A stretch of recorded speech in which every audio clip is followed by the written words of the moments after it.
feels like my systainers are multiplying and taking over my shop floor. Meanwhile, my drill press just sits there, eating up space and daring me to work around it. And when I do need it, I have to wrestle it up onto a bench. That ends now. I'm building one stand to solve both problems. It organizes my systainers and puts the drill press on wheels. Just one sheet of plywood, a smart rail system, and suddenly I've got more space, better storage, and a drill press that finally moves when I need it to. If you've ever worked in a tight, crowded shop, you'll see exactly why this build matters.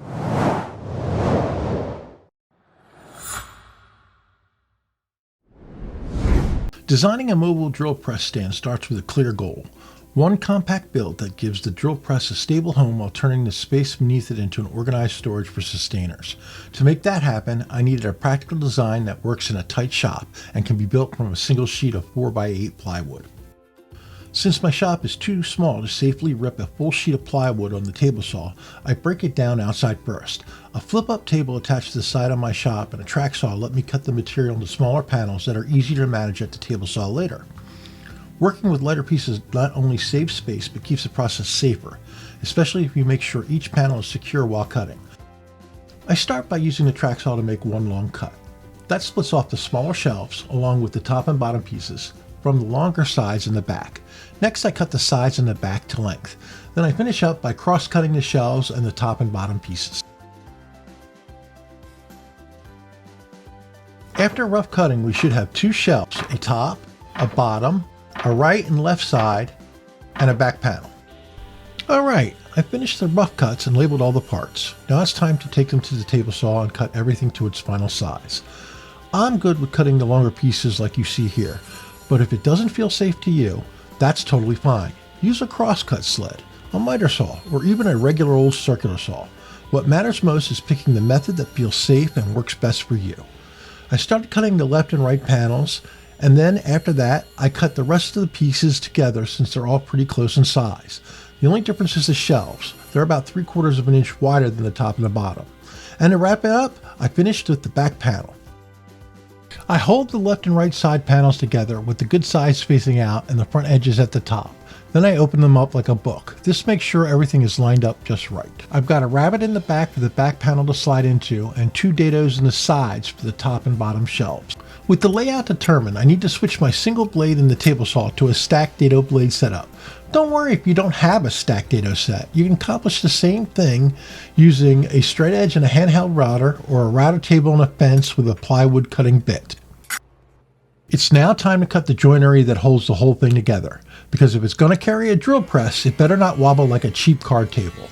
I start with the elements, setting it to match the actual thickness of my plywood for the rabbets. The side panels get rabbets along the back edge. That's where the back panel slides in like it was made for it. Well, because it was.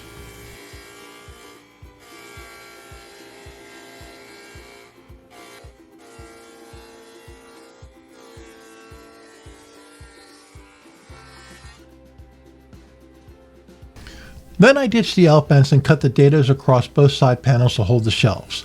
And forget about fixed measurements. Plywood thickness is more than a suggestion than a fact. I match the cut to the real size of the sheet, usually somewhere near 3/4 of an inch, give or take a woodworking headache. That way the shelves fit tight, carry weight, and don't rely on the glue or prayers to stay put.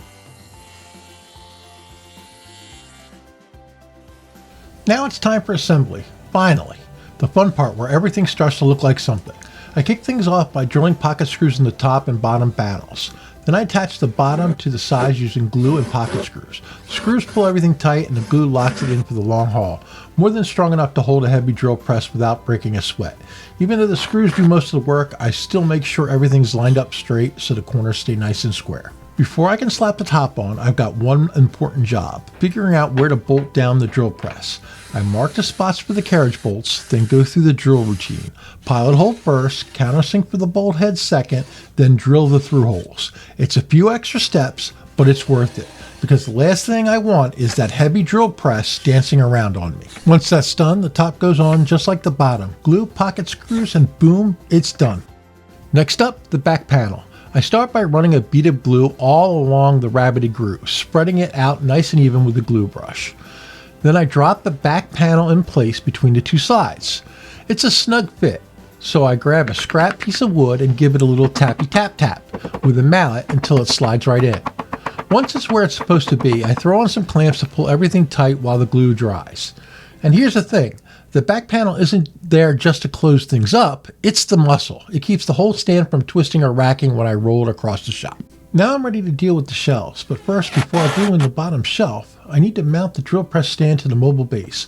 So I place the stand upon the mobile base and drive a few screws through the bottom and into the plywood below. For the shelves, the process is straightforward. The bottom one was first. The dado joints on the side panels acted like guides, making it easy to drop each shelf exactly where it needed to go. I brushed glue into the slots and pressed the bottom shelf home. As with the bottom, there was a step to do before installing the top shelf. I needed to install the carriage bolts for the drill press in the top. Now that the carriage bolts were in, I could install the top shelf exactly as I did the bottom shelf. A little glue in the dado, push it in, and seat it firmly into the cabinet. Easy peasy lemon squeezy. With the stand assembled, I hit a crossroad. This is shop furniture. It's not fine woodworking. It's not a fancy cabinet, and it's definitely not going into a museum. So, do I bother covering up the exposed plywood edges? Will it make the stand work better? Will anybody care? Nope, not really. But hey, I had some scrap wood, a little time, and a weird need to make things look nicer than they probably need to be. So I grabbed a chunk of sassafras that had been collecting dust, but still had some dignity left, and took it over to the table saw and ripped 3 long strips, each 3/4 inch wide. Then I flipped them up on edge and cut them down into 3/4 inch by 3/4 inch square sticks, also known as homemade edge banding, because nothing says I overthink shop furniture like adding a trim detail that no one literally asked for. Once I had the edge banding cut, it was time to dress this thing up. I started by measuring and cutting the long strips for the left and right sides. Then I ran a nice bead of glue along the plywood edge and stuck the banding on with the help of a whole lot of blue tape. It actually looked like I was gift wrapping a toolbox. Then I repeated the process for the top, bottom, and the shelves. Glue, tape, done. Once everything dried, I came back and trimmed the banding flush and square. And just like that, the stand went from basic plywood box to I might know actually what I'm doing. A little edge banding goes a long way. Okay, here's the secret weapon, sustainer rails. Think of them as rails that let a sustainer slide into the cabinet like a drawer. Each box locks into place, but you can pull it out independently without touching the others. For anyone new to them, sustainers are modular tool cases, rugged enough to protect your tools, designed to stack, but frustrating to use when they're piled up and you just need the one at the bottom.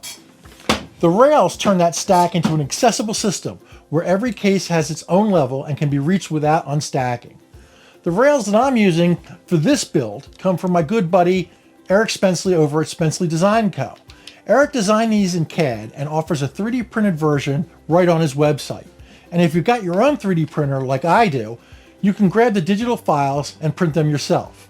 Even better, Eric's hooking up my viewers with a 10% discount on either the physical rails or the 3D print files. Just use the code DELVALWORKSHOP at checkout to save 10% on your order. I'll drop a link to his website and the discount code in the video description below.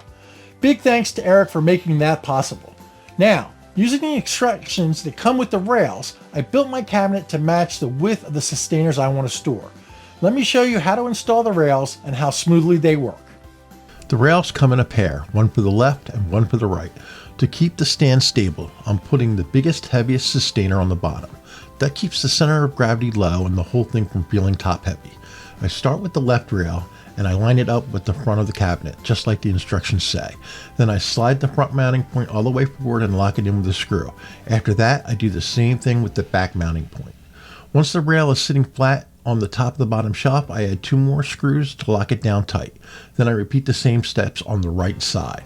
With the bottom rails installed, I mark the level line up from the shelf, the height of the sustainer plus 3/4 inch. That gives me room for the upper rails, which I install using the same steps as before. Now for the test fit and operation. I insert the bigger bottom sustainer into its location and make sure it slides in and out of the cabinet easily. Then I repeat the same procedure with the top sustainer, also checking to make sure it clears the top of the bottom sustainer and has enough room to slide in and out below the top shelf. Now comes the part I've been dreading. It's time to lift the drill press one more time. And hopefully this will be the last time. I've got to muscle it up onto the stand and make sure it aligns with the carriage bolts. When everything is in place, I can lock it down with a few wing nuts. And just like that, the beast is finally in its new home. This is where the build really shifts how the shop works. Before, every project started with shuffling around boxes and dragging the drill press onto a bench. Afterwards, I can roll the press exactly where I need it, lock the casters, and pull out the right sustainer without unstacking a pile. A stand that solves two problems at once shows how much impact even a modest build can have in a small shop. In the end, what makes this stand worth the build is simple. It clears up floor space, keeps the tools organized, makes the drill press easy to use, all in one project. Small changes like that improve workflow without taking extra room to do it. If you want to see more ideas for getting the most out of a small shop, I'll keep sharing builds like this. So hit the like button, subscribe, and let me know in the comments how many systainers you own, or which small shop problem you'd solve first. Until next time, thanks for watching.